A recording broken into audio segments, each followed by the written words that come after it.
სანქციების პაკეტი ფართოვდება. შეერთებული შტატების კონგრესში თავიდან წარადგინეს მეგობარი აქტი, რომელიც ქართველი ხალხის მხარდაჭერასა და იმ პირთა პასუხისმგებლობას გულისხმობს, ვინც საქართველოში დემოკრატიას ძირს უთხრიან. რიგით 119 კონგრესმა განახლებული შემადგენლობით მუშაობა გუშინ დაიწყო და ქართველი ხალხის მხარდამჭერი დოკუმენტი წარმომადგენელთა პალატის რესპუბლიკელმა წევრმა ჯო ვილსონმა დემოკრატ კოლეგა სტივ კოენთან ერთად პირველივე სხდომაზე წარადგინა. რა ახალი მექანიზმები ამოქმედება ქართული ოცნების არალეგიტიმური ხელისუფლების წინააღმდეგ შეერთებული შტატების მხრიდან და რა შეფასებები მოყვა მეგობარი აქტის რეინიცირებას, ნატალია ჯახუტაშვილი გაგვაცნობს პოლიტიკურ გამოხმაურებებს პირდაპირ ეთერში. მეგობარ აქტში შეტანილია შესწორებები ამ დოკუმენტში ახალი კიდევ უფრო მკაცრი ჩანაწერები გაჩნდა და ამ ახალი დოკუმენტის თანახმად სანქციები ფართოვდება, სანქციები გავრცელდება ქართული ოცნების ყველა იმ წევრზე, ვინც ძირს უთხრის დემოკრატიას, ვინც ჩართულია უკანონო ქმედებებში, ვინც რეპრესიებს ახორციელებს საკუთარ მოქალაქეებზე ან რაიმე ფორმით იღებს მონაწილეობას მთელ ამ უკანონო ანტიევროპულ, ანტიდემოკრატიულ პროცესში და ასევე სანქციები შეეხებათ ქართული ოცნების წარმომადგენლების ოჯახის წევრებსაც. ამ კანონპროექტს შეგახსენებთ, რომ აქვს ორპარტიული მხარდაჭერა და ეს დოკუმენტი იყო ერთ-ერთი პირველი, რომელიც დაინიცირეს გუშინ ვაშინგტონში კონგრესის პირველ სხდომაზე. ამ დოკუმენტს მხარს უჭერენ როგორც რესპუბლიკელები, ასევე დემოკრატები და რამდენიმე საათის წინ გახდა ასევე ცნობილი, რომ მომდევნო დღეებში საქართველოსთან დაკავშირებით კონგრესში დაინიცირდება კიდევ ერთი კანონპროექტი სახელწოდებით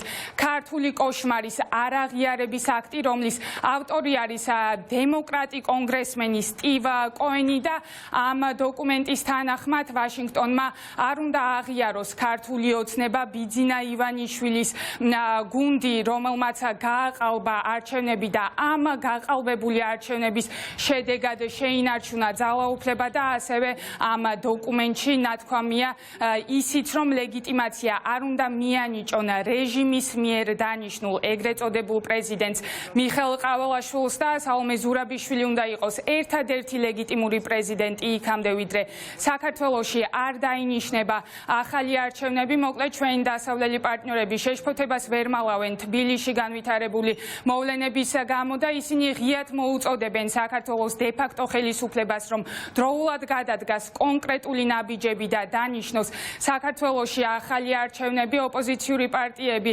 თანხმდებიან, რომ ამერიკის შეერთებული შტატები დგას ქართველი ხალხის გვერდით და ოპოზიციური სპექტრი დარწმუნებულია, რომ ჩვენი სტრატეგიული პარტნიორი არ მიატოვებს ქვეყანას და არ დაუშვებს იმას, რომ საბოლოოდ რუსეთის კლანჭებში აღმოჩნდეს საქართველო. მკაცრ ზომებს ელოდებიან ისინი, მათ შორის ამერიკის შეერთებული შტატების მხრიდან და ისინი დარწმუნებული არიან, რომ მათ შორის ეს მეგობარი აქტი კანონის სახეს მიიღებს, რადგან მას აქვს ორპარტიული მხარდაჭერა. თქვენ შეგიძლიათ მოისმინოთ ახლა პოლიტიკური სპექტრის შეფასებები. ამერიკის შეერთებული შტატები დგას ქართული ხალხის გვერდით და ეს გამოჩნდა სწორედ კონგრესში პირველივე დღეს ინიცირებულ მეგობარ აქტზე. მიუხედავად იმისა, რომ ამერიკას სხვა უამრავი საკითხი ჰქონდა გასავლელი, მეგობარი აქტი მოხდა მათ პროგრამაში და პირველივე დღეს განიხილეს.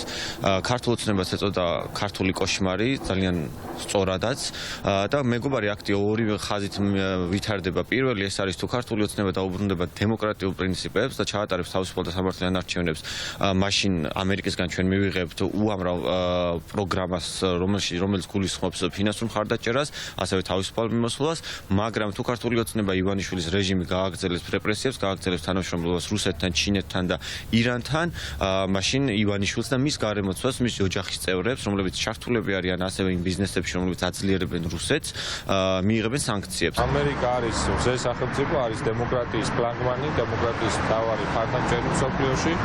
და რეჟიმები, რომლებიც საკუთარ ხალხს არჩევნებს არ ატარებს, უპირისპირდება საკუთარ ხალხს, ასეთი ფორმით პასუხობს ამერიკის შეერთებული შტატები.